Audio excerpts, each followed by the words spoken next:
First lecture में हमने क्या पढ़ा था कि इंटीग्रेशन जो है वो फार्मूले, इंटीग्रेशन का मीनिंग पढ़े।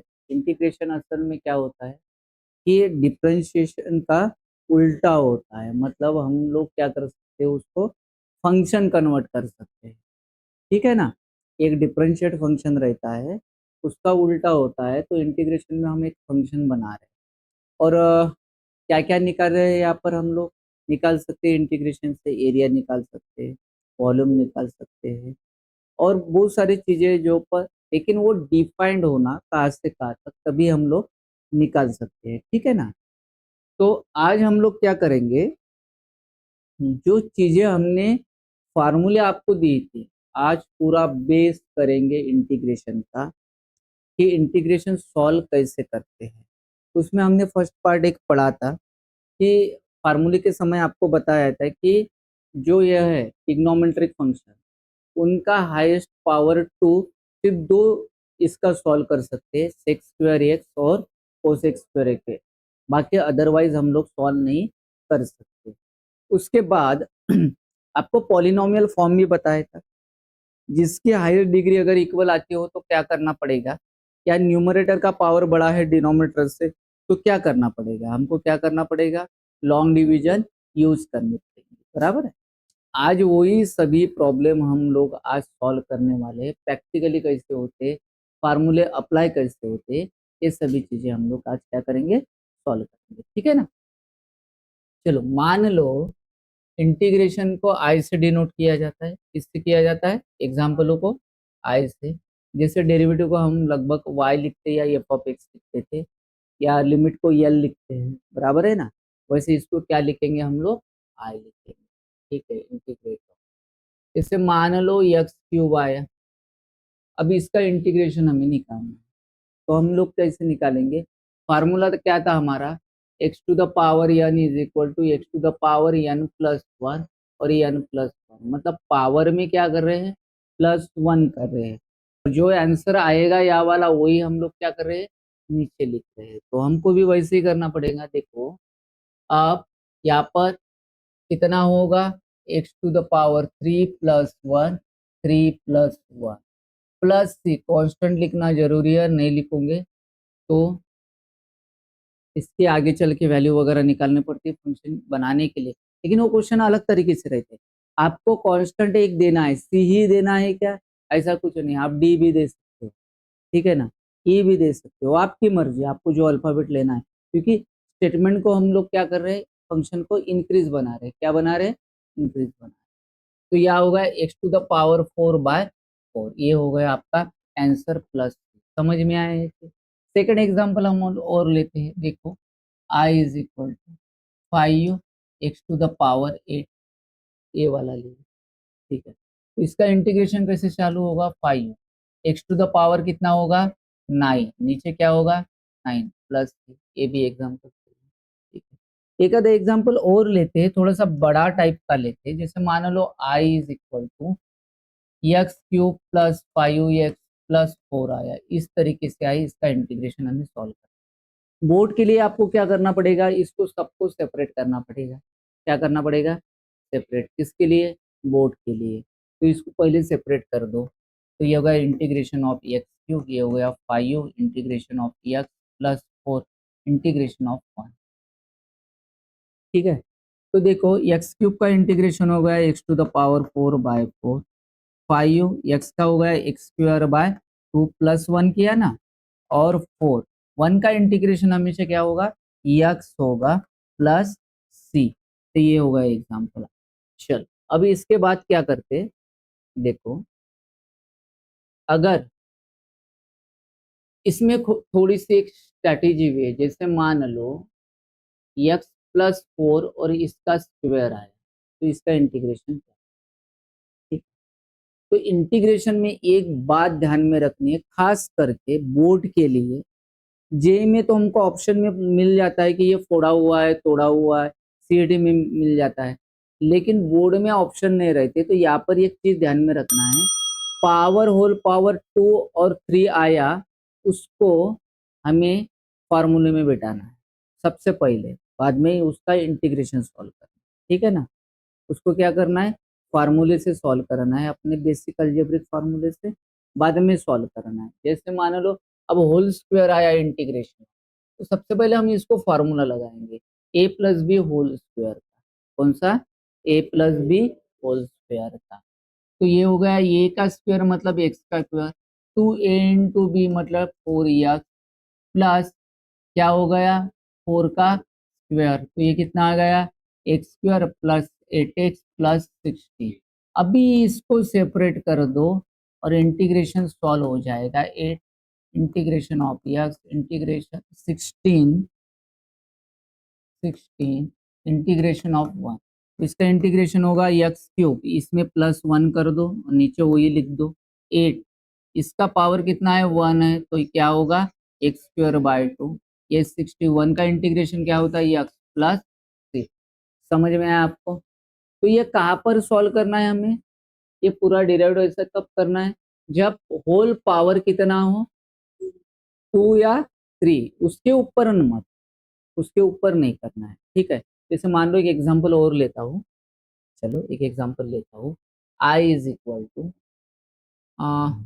एक्स प्लस 2 का होल क्यूब है, ठीक है। अब इसका पहले क्यूब सॉल्व करना पड़ेगा। A plus B whole cube का फार्मूला क्या होता है, A cube plus thrice A square B plus thrice A B square plus B cube, ठीक है। ए कितना है एक्स है, बी कितना है 2 है, समझ में आ रहा है ना। तो ये होगा एक्स क्यूब प्लस, अब देखो ए का स्क्वायर मतलब एक्स स्क्वायर, तो 3 वैसा ही है, 3 और 8 2 मतलब 6 एक्स स्क्वायर होगा। फिर उसके बाद में 3 है, बी का स्क्वायर मतलब इसका 4 होगा, 4 3 जा 12 एक्स प्लस, अब इसका क्यूब मतलब कितना होता है 2 का क्यूब 8 होता है, आ गया। अब इसको सेपरेट कर दो, x cube plus 6 x square plus 12 x plus 8। ये बोर्ड के लिए करना पड़ेगा, सीएटी के लिए तो आपकी मर्जी, जैसा सॉल्व करना है कर लो, जेई के लिए जैसा सॉल्व करना है वैसा करो, वो तो आपकी मर्जी है, आप सेपरेट करो ना करो, वहां तो कोई फर्रे लिखने नहीं पड़ते हमको, ठीक है ना।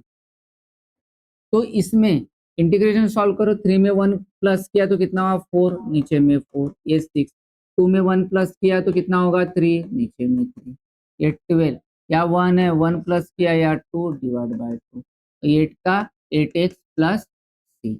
यहाँ पर कुछ कट्टा होगा तो काट डालो, यहाँ पर 2 होता है, यहाँ पर कितना होता है 6 होता है, तो x to the power 4 by 4, तो यहाँ पर हो गया 2 एक्स क्यूब, या हो गया 6 x square plus 8x plus सी।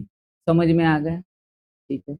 लेकिन अब यहाँ तक की कहानी तो आपको समझ में आ चुकी है कि पावर 2 पावर 3 कैसे सॉल्व करते हैं, 4 या 5 आया तो फिर कैसे, है ना, 4 एंड 5 आया तो कैसा, तो उसमें भी एक है ना ध्यान रखना है आपको कि चीजें क्या करनी है। देखो अगर अगर हमें अंदर सिर्फ पॉलिनोमियल ही फॉर्म हो तो हम इसको डायरेक्ट सॉल्व कर सकते हैं। क्या बोला मैंने, तो कौन सा फॉर्म, लीनियर, कौन सा linear polynomial, linear means one variable, okay. यहाँ पर पावर कितना, यहाँ पर क्वाड्रेटिक नहीं चलेगा, क्यूबिक फंक्शन नहीं चलेगा, कुछ नहीं, लीनियर सीधा, ठीक है ना। एक ही इसमें, अब एक ही इसमें इसका पावर 1 है तो ही वैलिड है। अगर 1 की जगह x का पावर 2 आया 3 आया 4 आया तो वो अलग है, फिर वो सब्स्टिट्यूशन में जाता है, उसका यहाँ पर कहीं तो भी डेरिवेटिव आपको दिखेगा, ठीक है ना। अभी पावर 4 तक ही हम 4 है 3 के ऊपर, अभी यहाँ पर कोई भी पावर आ जाए और यहाँ पर कोई भी एक आधा लीनियर इक्वेशन आ जाए तो आप लोग सॉल्व कर सकते हो, लीनियर के ऊपर के नहीं चलेगी। समझ में आया ना आपको, ये नोट ध्यान में रखना इंटीग्रेशन सॉल्विंग क्वेश्चनिंग में, ठीक है। अब इसको सॉल्व कैसे करेंगे, देखो सिंपल सी है, पावर जैसे सॉल्व करते हैं वैसे कर दो, 3x प्लस 4 का पावर कितना होगा 5 और नीचे 5, हम प्लस 1 करते हैं ना पावर में, बराबर है इनटू 1 अपॉन इसका डेरिवेटिव कितना होगा 3 प्लस, ये हो गया आंसर। समझ में आया क्या किया हमने? यहाँ पर लीनियर फॉर्म आया, पावर 4 है। जैसे n का हम सॉल्व करते हैं पावर का, तो इसको क्या किया, +1 किया तो 5 नीचे, इसका 1 अपॉन डेरिवेटिव, इसका 1 अपॉन डेरिवेटिव। समझ में आया? ठीक है। अब यही प्रॉब्लम अगर मैं आपको टिग्नोमेट्रिक में दे दूं, देखो आई इज इक्वल टू, ये एक एग्जाम्पल। अब आप ध्यान दो, I is equal to sine 2x+1 आया, इसका इंटीग्रेशन निकालना है, बराबर है। साइन का इंटीग्रेशन क्या है, -cos 2x+1 इंटू 1 अपॉन इसके अंदर का डेरिवेटिव, मतलब कितना होगा। समझ में आया? आप टिग्नोमेट्रिक के एंगल में अगर लीनियर फॉर्म आ रहा है तो भी वैसे ही करना है, 1 अपॉन डेरिवेटिव इंटीग्रेशन निकालने के बाद। और पावर में भी हमें 3 के ऊपर आ जाए वही करना है। क्या करना है, पहले पावर सॉल्व करो, उसके बाद 1 अपॉन अंदर का डेरिवेटिव। समझ में आ गई? अब हम लोग क्या करते हैं, 1 अपॉन लीनियर फॉर्म की स्टडी करते हैं, ठीक है ना। देखो आई इंटीग्रेशन, यहाँ पर कोई भी कांस्टेंट क्वांटिटी हो, कांस्टेंट, और यहाँ पर लीनियर पॉलिनोमियल, लीनियर पॉलिनोमियल, ये लिखने से अच्छा है इस फॉर्म में हो, सीधा सीधा देखो इस फॉर्म में हो, या ऊपर में कांस्टेंट ए ले लेता हूं ना, कांस्टेंट ए, ये क्या करता हूँ ए, और यहाँ पर क्या करता हूँ bx+c, ऐसा। ए बी क्या है, ए बी रियल नंबर है, क्या है, रियल नंबर। इस तरीके का फॉर्मेट आ जाए, A B and C B, इस तरीके का रियल नंबर आ जाए, फॉर्मेट आ जाए। तो इस एग्जाम्पल को कैसे टैगल करना है देखिए। तो ये देखो, आपने ये फॉर्मूला पर देखा है, इंटीग्रेशन 1 अपॉन x का इंटीग्रेशन क्या होता है, log x प्लस, ये है। तो हमें इसको अभी सॉल्व करना है, एक एक चीज हम लोग सॉल्व करने वाले हैं, ये फॉर्मूला भी सॉल्व करना है। तो इसके एग्जाम्पल आते कैसे, तो उसके एग्जाम्पल आते इस तरीके से। आपको सेंस हो रहा है ना कि ऊपर ए बी सी ये रियल नंबर है, ये एक्स है, लीनियर फॉर्म है, ऊपर कोई भी कांस्टेंट आ सकता है दुनिया का, और नीचे में लेकिन लीनियर फॉर्म। तो एग्जाम्पल आपको लेने के बाद समझ में आएगा कि असल में ये चलेगा कैसा। देख लो यहाँ पर, अगर मैं आई इंटीग्रेशन ऑफ 1/3x+2 लूँ, क्या लूँ, 3x+2।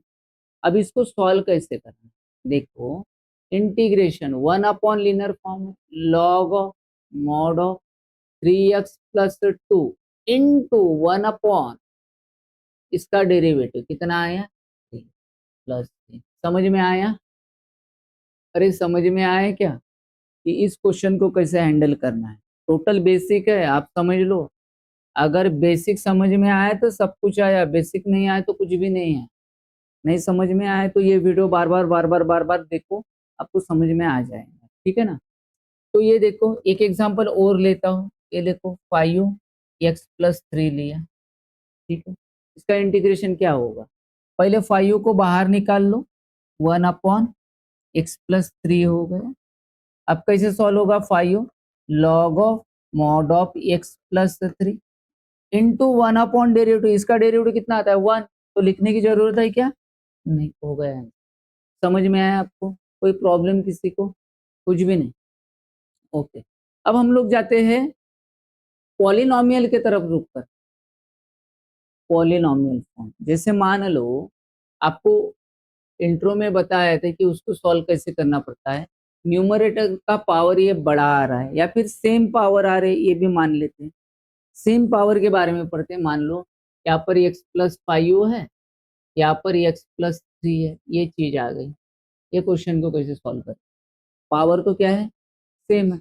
स्क्वायर में भी होगा, लेकिन हमारे वो फार्मूले होने के, वो टाइप होने के, इसलिए इस पर बेसिक करता हूँ। जब उसकी बेसिक की बारी आएंगी तब वो पढ़ाऊंगा, ठीक है ना, आपको वो सब कुछ मिलेगा। तो इसको कैसे सॉल्व करना है, देखो जो हमारा डिनोमिनेटर है ना, इसके तरीके को ऊपर बना दो न्यूमरेटर, डिनोमिनेटर जैसा न्यूमरेटर को बना दो।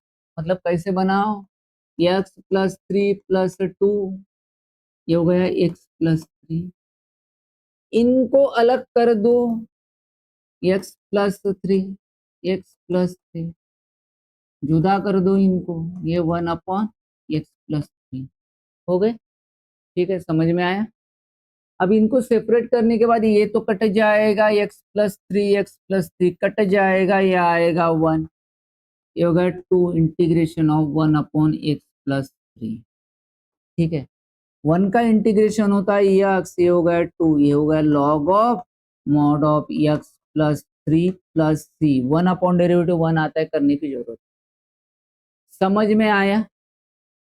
अरे चीज समझ में आई क्या, जिसका पावर अगर न्यूमरेटर डिनोमिनेटर का सेम हो, इस तरीके का सीन दिखे, तो तब क्या करना है, आप लोगों को समझ में आ गया। ठीक है, आपको जितने भी टाइप इंटीग्रेशन में आते हैं, दिक्कत देते हैं सॉल्व करने में बच्चों को, वो सभी टाइप पढ़ा रहा हूँ ताकि आपको समझ में आ जाए, खुद होके आप एक्सरसाइज के क्वेश्चन कर सको।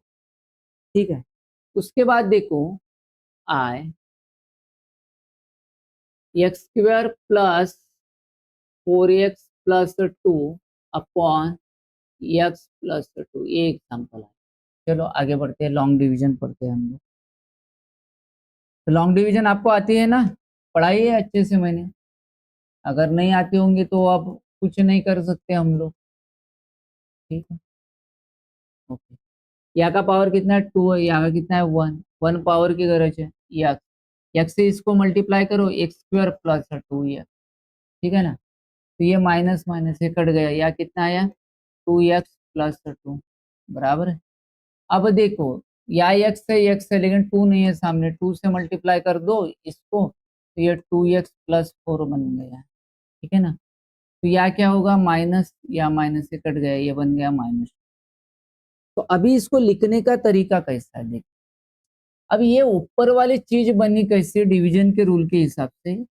देखो क्या करेंगे हम लोग, इन दोनों का मल्टीप्लीकेशन x+2 x+2 बराबर है, जो रिमाइंडर हमारा आया है वो डिवाइड बाय x+, हो गए। इन दोनों का मल्टीप्लीकेशन बचा कुचा ये वाला, और जो डिनोमिनेटर है वो लिख दें। ठीक है, अगर आप इसको सॉल्व करोगे तो आपको यही मिलेगा। ठीक है ना, यही मिलेगा।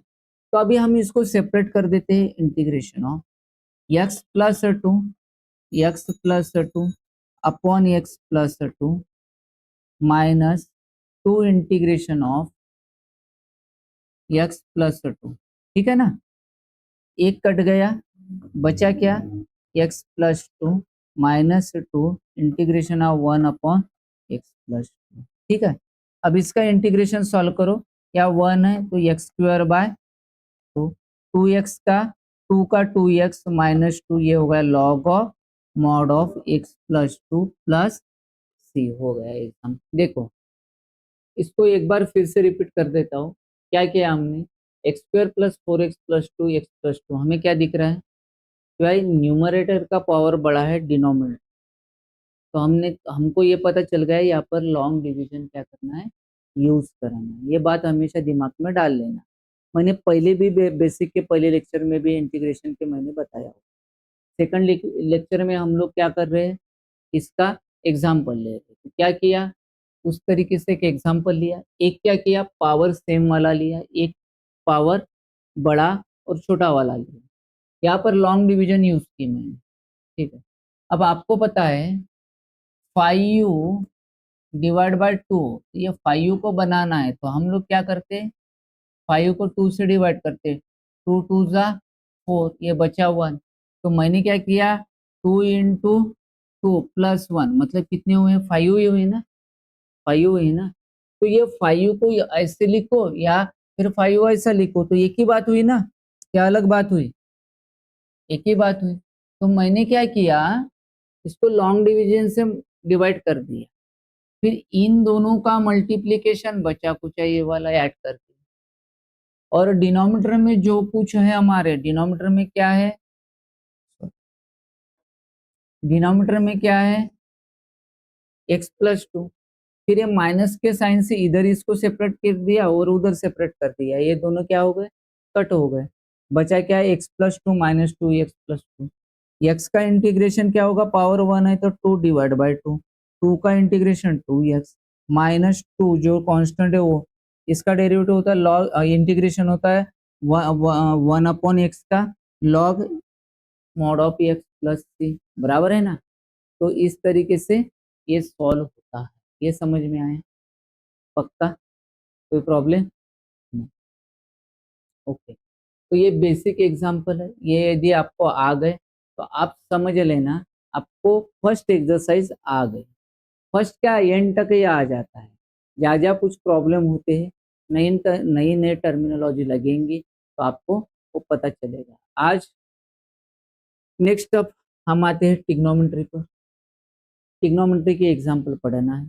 अब टिग्नोमेट्री के तो आपको फार्मूले पता है, इंटीग्रेशन के मैंने लिख के दिए हैं, पीडीएफ नहीं भेजी शायद, आपने याद किए नहीं किए पता नहीं, आज तो पीडीएफ आ जाएंगे पक्का। तो आई इंटीग्रेशन डिफाइन स्क्वायर इसका इंटीग्रेशन, इंटीग्रेशन डायरेक्ट हम दो ही चीजों का निकाल सकते हैं, पावर किसका, सेक स्क्वायर और कोसेक स्क्वायर, अदरवाइज हम लोग बाकी इसका निकाल नहीं सकते, रिस्ट्रिक्टेड है इंटीग्रेशन। तो अब हम सॉल्व कैसे करेंगे इसको तो सॉल्व करना पड़ेगा ना। तो इसको सॉल्व करने का तरीका देखो, हमारे पास एक फार्मूला है 1 minus cos 2x divide by 2, इससे सॉल्व, ठीक है। अब ये सेपरेट कर देंगे तो ये हो गया 1/2 minus 1/2 integration of cos 2x, आ गए, ठीक है। अब 1/2 के बाजू में 1 है तो 1 का इंटीग्रेशन होता है x 1/2, कॉस का इंटीग्रेशन है साइन 2x इंटू एक्स की जगह क्या आया 2x आया ना, तो ये 1/2 प्लस, तो क्या निकाला 1/2, डेरिवेटिव निकाला, तो ये हो गया 1/2x minus 1/4 sign 2x plus. अब देखो जो हमारे बोर्ड के बुक्स में है ना, इंटीग्रेशन के जितने लगभग प्रॉब्लम है, solve problem according to board उन्होंने क्या किया है, कॉमन चीज कॉमन नहीं निकाले बल्कि कॉमन को मल्टीप्लाई किया है फाइनल आंसर। तो हम लोग यहाँ से इंटीग्रेशन में कॉमन नहीं निकाले, क्योंकि सीधी सीधी बात है, फंक्शन ये बढ़ाना है, उसको डिफरेंशिएट करके कम नहीं करना, इंक्रीज करना है ना इंटीग्रेशन। तो इसको इसी तरीके से आपको सॉल्व करना पड़ेगा, यहाँ से 1/2 कॉमन नहीं, ठीक है। क्योंकि हम तो ये क्लेम कर सकेंगे ना भाई कि आपकी किताब में जैसा दिया है वैसा हमने किया, ठीक है ना, इस वजह से ये ऐसा। आपको यहाँ तक का बेसिक समझ में है, आज बेसिक जो कुछ पढ़ाया हुआ है उतना कुछ प्रॉब्लम नहीं, इसके अलावा कोई चीजें नहीं है। जा जा यक्स से ये आया, अगर लीनियर पॉलिनॉमियल फॉर्म आ गया तो उसका डेरिवेटिव क्या निकालना पड़ेगा, 1 डेरिवेटिव लीनियर फॉर्म आया, उसके अलावा कुछ आया तो सब्स्टिट्यूशन में, ठीक है ना। तो आज का लेक्चर यहाँ पर खत्म कर देते हैं, कल से हम लोग क्या शुरुआत करेंगे, एक्सरसाइज क्वेश्चन, समझ में आया, थैंक यू।